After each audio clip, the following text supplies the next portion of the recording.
கோழி ஆத்தாடா. அப்புறம் கோழி விக்கிற ஆத்தாண்டான்னு சொல்லு. கோழி ஆத்தாண்டா, நான் கோழி மாதிரியா இருக்கேன். கோழி அப்புறம் எப்படி பிரிச்சு சொல்லணுமா? இது ஆத்தா கோழி எம்பிட்டு கேளு. இல்லாட்டி கோழி விக்கிற ஆத்தான்னு கோழி ஆத்தான்னு உனக்கு நல்ல திமுற வாயில குத்தி விட்டுருவேன். விக்கிற ஆத்தான்றதான் அப்படி கொஞ்சம் அப்படி வந்துருச்சு. வரும் நல்ல வாயில. இது என்ன கோழி? இதா என்ன கோழி பார்த்தா தெரியல? நாட்டுக்கோழி. நாட்டுக்கோழியா? இல்ல அதான் நாட்டுக்கோழியில என்ன சாதி கோழியான்னு கேட்டேன். இல்ல நாட்டுக்கோழியும் சாதி இருக்கா? சாதி சர்டிபிகேட் வாங்க போயிருக்கேன், வாங்கிட்டு வந்து சொல்றேன் என்ன சாதின்ட்டு.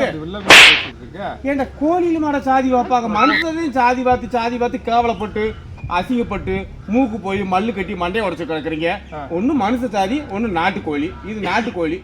அப்புறம் நாட்டுக்கோழி அப்புறம் சாதி என்ன சாதின்னு உனக்கு திமுறல்ல. இப்ப நாட்டுக்கோழில எத்தனை ஜாதி வந்திருக்கணும் தெரியாது. அது நீங்களா உருவாக்குனது. நாட்டுக்கோழில ஒரு கோழி தான். இப்ப வந்ததெல்லாம் சும்மா டம்மி.